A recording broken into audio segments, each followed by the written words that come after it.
আমি নিজেও বেশ কয়েকবার দেশের বাইরে গিয়েছি। আমি হয়তোবা ব্যবসা করেছি, আর্নিং সোর্স বের করার চিন্তা ভাবনা করেছি, অনেক জায়গায় ছোট ছোট করেছি। প্রবাসীরা আসলে অনেক কষ্ট করে। দেশের একটা বড় অংশের রেমিটেন্স তাদের কাছ থেকে আসে, যেটা দিয়ে আসলে দেশ চলে, দেশ পরিচালিত হয়।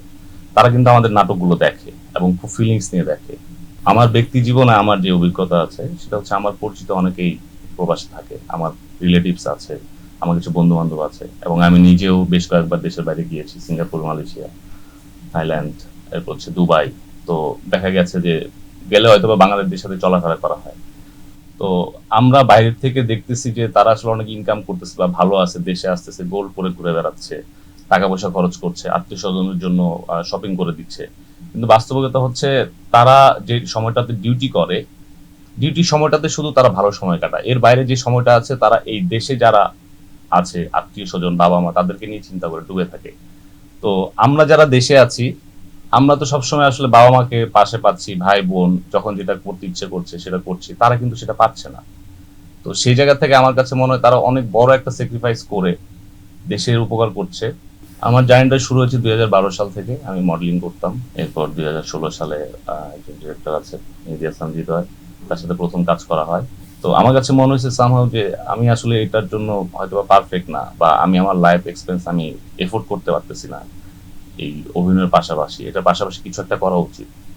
তো এটা করতে যে আমি মাঝখানে প্রায় 4.5 বছরের মতো এখানে ছিলামই না। এরপর যেটা হয়েছে, আমি আবার কাম ব্যাক করি। আমি হয়তোবা ব্যবসা করেছি, হয়তোবা আর্নিং সোর্স বের করার চিন্তা ভাবনা করেছি, অনেক জায়গায় ছোট ছোট করেছি। মানে আমি সুবিধা করতে পারিনি, আমাকে ঘুরে ফিরে এখানে আসতে হয়েছে। আমার একটা নাটক অন ইয়ার গেছে, প্রবাসী স্ত্রী 2। বছরের শুরুটা যেহেতু সবাই একটু অন্যভাবে চিন্তা করে, তো আমার প্রথম বছরের একটা সাকসেস এইটা, প্রবাসী স্ত্রী পার্ট 2 যেটা আছে। তো এইটা মিলিয়ন ভিউ ছাড়িয়েছে। প্রবাসী স্ত্রী, এখানে বলা হয়েছে প্রবাসী স্ত্রী, তার মানে প্রবাস জীবনের যে মানুষটা সেটা আমি, বেসিকটা আমি।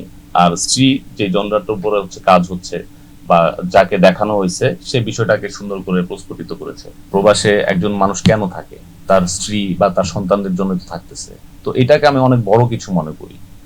এখন যদি প্রয়োজনে আমাকেও থাকতে হয়, সেক্ষেত্রে আমি থাকবো। এটাকে আমি আসলে খারাপ ভাবে দেখি না। অনলাইন প্ল্যাটফর্মের যে বিষয়টা আমি বুঝি, সেটা হচ্ছে এখন অনেক ইজি হয়ে গেছে। অনেক ধরনের মানুষ অনেক ধরনের কন্টেন্ট ক্রিয়েট করতেছে।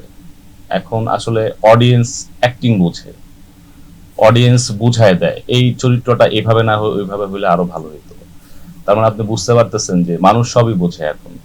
আর অনলাইন প্ল্যাটফর্ম ক্রিয়েট হওয়ার পিছনে, মানে এটা হওয়ার জন্য যে আমাদের সুবিধাটা হয়েছে, আমরা নিজেদেরকে এক্সপোজ করতে পারতেছি নানান ভাবে। এখন আর্টিস্ট হওয়ার জন্য বিভিন্ন টিভি চ্যানেলে দৌড়াতে হচ্ছে না, বা স্ক্রিন টেস্ট দিয়ে আমাকে কাজ করতে হচ্ছে না। এখন দেখা যাচ্ছে যে অনেক ডিরেক্টর আছেন, নিজেরা প্রডিউস করতেছে, বা ভালো প্রডিউসার আছে, আর্টিস্ট পছন্দ হলে কাস্টিং করে দিচ্ছে, টানতেছে, ছেলেটা দেখতে ভালো বা অভিনয়টা বোঝে, পারে। তো এই সুবিধাগুলো পাচ্ছি কিন্তু শুধুমাত্র আমরা অনলাইনের জন্য, বিকজ প্ল্যাটফর্মগুলো এখন ওপেন, যেটা হয়তো আগে ছিল না।